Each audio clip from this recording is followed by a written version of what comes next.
this lot of IP, but I am providing this IP to the particular router's interface on PC, I am getting error message. Why? For that your subnetting knowledge must be sound. Then you can see, you have heard the name of the switches, which is act as a central device.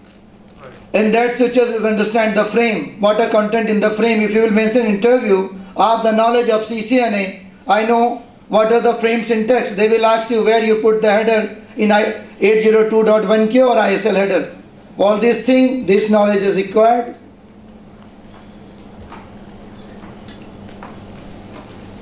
Then especially practical implementation of the routing things. How EIGRP, OSPF, RIP function there. Where RIP protocol used right now in a practical environment? Any knowledge? Have you heard the VSET thing? That VSET part RIP protocol is used. EIGRP used where we are using the on multi-layer switch we are configuring HSRP, and rest of the ISPs domain we are using BGP and OSPF. How actually there each and every command, what are the impact? Only configuring thing is not the most important part. The most important part, what are the importance of what is the impact of each and every command. If you will put any command in the syntax, what impact it will put in the real life. Then real-time question, understanding of the L2 switching concept, because there are two types of jobs available in the market. First part, if you will enroll in SCL, Capgemini, TCS, like Microland, Dimension Data, there you will provide support for banking services, telecom, like real-time in construction industries and LICs, institutions, where your switching part must be sound. But if you will part of the Orange, British Telecom, AT&T, Reliance Jio, there your routing part must be sound. They will ask you question only on the OSPF. What the OSPF you are getting training in the CCNA, CCNP, that's the nothing. Complete different behavior, they will ask you the question. In OSPF nobody will ask you what is area concept. They will ask you in the OSPF if it's a real-time scenario, what is the SAM link? What is the use of VRF light?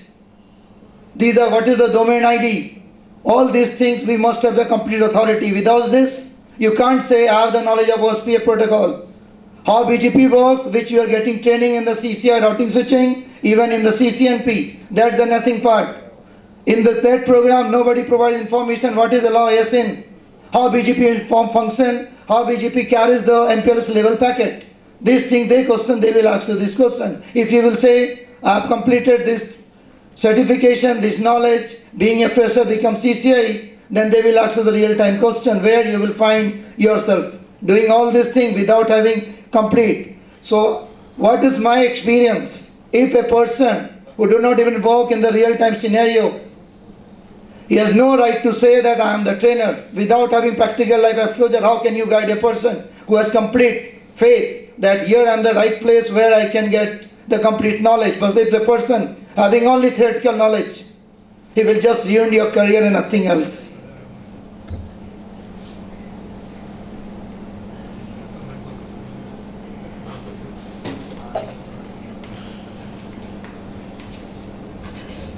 If you have experience having 2 to 4 years, then you will join as a L1 plus, where you will do the troubleshoot, monitoring plus troubleshoot stuff. There you need to require advanced concept of OSPF, advanced concept of EIGRP. They will ask you a question if EIGRP is configured. In practical scenario, if stuck in active stage occurs, how to remove, how to mitigate, all those things. These are the real-time scenario where you need to cover each and every topic. Layer 3 switching is the most important part. Those who have done the CCNA, CCNP knowledge, just tell me, layer 3 switches is layer 2 device or layer 3 device? Switches layer 2 device. Layer 3 switches? Router. No. Layer 3 switches where we can configure routing. Is it works on layer 2 and layer 3? Those who are providing answer layer 2 is the right, layer 3 no. Because in the layer 3 switches you have to configure IP routing manually. If you want to provide IP address, you need to use command no switch port. You can't say layer 3 switches works on the. But if they will ask you a question, why layer 3 switches is more favorable instead of the router in bank, in LIC, in our like universities, why? What's the reason? No, they are not faster. They do not maintain routing. Who says they? They maintain routing table. But why layer 3 switches is more favorable than router? The reason is that if you have the basic knowledge of router, then you will come to know router can filter only one IP subnet. Router can't filter one IP subnet, means 10.1.12.0 having 50 users. If company wants, they are the part of the sales department and they can't access file transfer within their organization. It is not possible on the router. That's why layer 3 switches is used. Within IP subnet, within a broadcast, you can apply policies which is not possible on the router.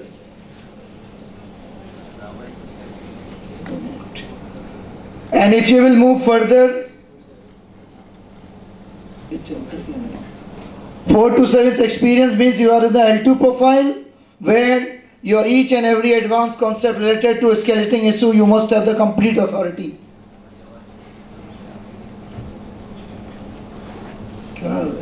There you can get the concept of advanced BGP concept which I have already mentioned earlier. Then troubleshoot real-time issues. Like one of my students already mentioned what is ASR, CSR, ISR series router. That is the real router which works on the practical scenario. So if you want to be a part of the core Cisco team, then theoretical knowledge, practical implementation of each and every topic. For that way, you need to prepare. Thank you. Thank you, sir. Thank you very much. Yeah. So this is all about the networking, some technical concept of the networking. And now we have a guest regarding the wireless. You heard about the wireless? There was a company that worked for the wireless certificate, and he will just elaborate what exactly wireless, how it works, and the certificate, the value of the certificates, and rest of the things. So I would like to welcome Mr. Kalra. Mr. Kalra, please. Yeah, please assist them.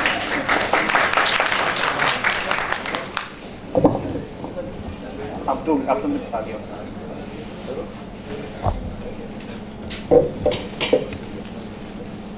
Right, so while my presentation slides are getting set up, I'd like to actually welcome you all, and I think you've been an amazing audience. We're sitting so patiently, so I'd like to actually thank you so much to everyone.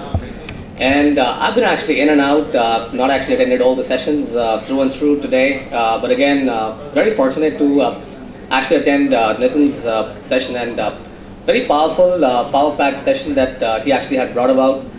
I'll be spending, I think, about another 10 minutes talking purely about wireless. So I think very well connected sessions through and through with everyone. Specifically, let me just do a quick revisit on what exactly has already talked about. He's actually talked about a very large umbrella, which is the IT sector. And under the IT sector, he has actually talked about the infrastructure model, wherein we recently have revisited the infrastructure model, talking about the networking domain. In the networking domain, again, there are different specializations. Now, I'm actually here for a very specific reason to talk about that under the broad networking domain that you actually just saw on the board, that there are different domains, and all the domains that he actually had listed out were all, I think, in the ascending order, right? Starting from a lower package to absolutely taking you to the higher package. So again, the basic stuff absolutely is routing and switching. That's the absolute base of any networking domain that you talk about. But again, here I'm actually talking about a very specific and a dedicated track in networking which talks about wireless networking. So I'm sure everybody is familiar about wireless or knows the essence of wireless. I don't even have to talk about, because I'm sure everybody agrees with me on this particular fact that we are actually living in an age or a technological era wherein we're seeing every single device now moving away from a wired medium to an unshared, a wireless medium that we're actually talking about. Now, before even I talk about certain aspects of what I'm actually going to cover, let me ask you this. How many of you are exposed or let's say are familiar about this particular term called IoT, Internet of Things? Just raise of hands. Okay, great. Okay, wonderful, great. So let me ask you this, this gentleman. So, what exactly do you know about IoT? Just IoT.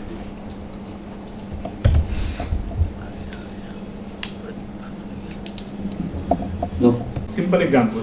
This is chair. Absolutely. This chair is connected to internet. Mm-hmm. Now I am sitting this one. After certain time, who is sitting on that? Mm-hmm. It will serve. मतलब कोई से देख रहा है, Mm-hmm. क्या देख रहा है? This is the Internet of Things. Absolutely great. So again, thank you so much for bringing this particular point. So very correct. I'm actually talking about a different kind of a concept. If you guys are not familiar about what exactly IoT is all about, this is one homework for everyone. Go ahead and Google today IoT, which is Internet of Things. Now this is another buzzword which is taking everyone, with the next big thing which is gonna come up pretty soon, which talks about that there will come a time wherein you will not actually have the connectivity everywhere or with everyone, but everything soon will be connected to the internet or onto the network. So very right example that he has picked up, or one of the examples if I can actually talk about. There is a chair, in fact, it's a reality by the way. I've actually conducted numerous sessions on IoT, on IoT security, on everything, wherein a particular device or particular thing can be connected to a different thing altogether over a wireless medium. So here I'm gonna present quickly this particular organization called the CWNP. That's the name of a very separate independent organization. And this is an acronym, stands for Certified Wireless Network Professional. And my name is Mohit Kalra. I actually represent the entire training division for my organization for CWNP, which is headquartered in the North Carolina, United States, which is this part of the world. And I actually look after the entire Asia Pacific region and the Middle East region for the training aspect for the CWNP.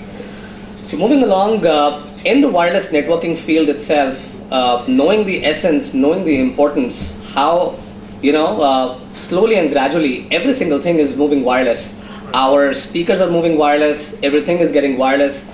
Like the very fact that we can actually go and change the slides. It absolutely is wireless. Now when I say wireless, I'm talking about every single medium. I'm talking about the infrared, I'm talking about Bluetooth, I'm talking about the IEEE 802.11 entire protocol stack. I'm also referring to the LTE technology. Someone was talking about the Reliance Jio communication. So that works on a VoLTE technology, which is again taking everyone away from how the technology has actually advanced. And also, not to forget, last but not the least, which is the IoT, which again is taking the world, or actually unfolding a lot of technological concepts. Now, CWNP organization like Cisco has been around since many years already, and we actually have a very large student base in about 150 countries while we speak. Now, the good part about today's session is, so I think I'm amazed, I'm thrilled, I think I'm privileged to be a part of this particular discussion today. So while NGIT is, working solely so hard and bringing this particular kind of a platform, and I think it's pretty phenomenal, connecting NGIT with, so what exactly they're doing is, we started off with this particular discussion, it's bridging some kind of a gap. There was one of the speakers who talked about what kind of a gap that we're trying to bridge. Now what NGIT is telling you is to actually make you aware about where to start, right? We have only one common goal in our mind that, hey, I want to actually get myself placed after I've actually picked up these many certifications that I've done, let's say my graduation or my master's from so-and-so university or from so-and-so college, what next? Now that is one answer which NGIT is bringing upon. And I think what amazing concept, the way it is, everything is all connected. So network, you all know, everything is all connected with each other. So while we are actually talking about learning about Cisco technologies or Juniper technologies, or let's say F5 load balancers, or talking about, let's say, Dell, HP, and so on and so forth, different vendors, with CWNP, the beauty is we love all the vendors. The simple reason is, this is a certification, the only certification in the entire industry which talks about a vendor neutrality, which means we're not focusing only on Cisco, we're not focusing only on Juniper or Dell or any other organization. We're talking about or focusing on the core technology. So when I talk about wireless, I'm not talking about Cisco wireless or a Juniper wireless. I'm talking about core wireless technology in detail or in depth. The beauty is, once you actually understand those particular concepts in great detail, is when you will be able to connect with these vendors really well. like with Cisco Wireless or with Juniper Wireless, right? So our certification actually supplements the entire information that you already possess with a Cisco routing and switching or a Cisco wireless track.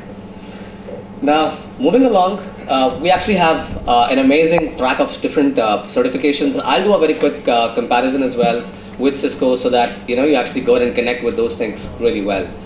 Now, we actually have different levels of certification, starting from an absolute beginner to an expert level, the way you would see it in a Cisco environment. I'm sure 90% of the this particular crowd or this amazing audience is completely familiar about the Cisco track. Now, I'm talking about the CWNA track or the CWNP track, which talks about the entry-level certification starting from the CWTS that you see on the bottom right, which talks about the Certified Wireless Technology Specialist. I will talk about this, the audience for which CWTS certification is the most useful. And then we actually have the CWNA, the CWAP, SP, DP, and the CWNE.